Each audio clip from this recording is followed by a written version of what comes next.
Mga kapuso, paggawa ng homemade donuts maaring pagkakitaan habang nasa bahay. Silipin sa report.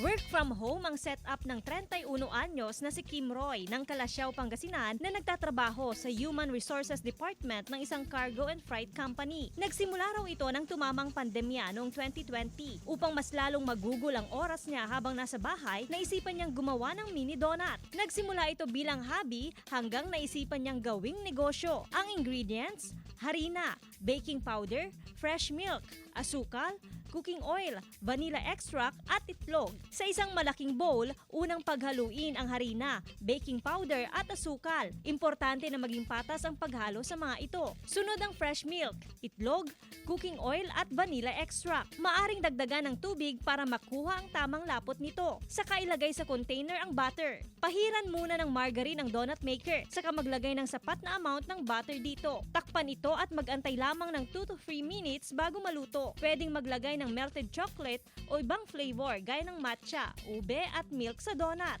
Saka lagyan ng toppings gaya ng sprinkle, graham powder, marshmallow o di kaya choco chips. Ay, masarap, madam. Satisfied. Kung grade 10, susuportahan namin. Tapos explore para lalo pang gumanda itong business niya o additional income. Kasama si Jing Dakanay, Joan Punsoy, One North Central Luzon.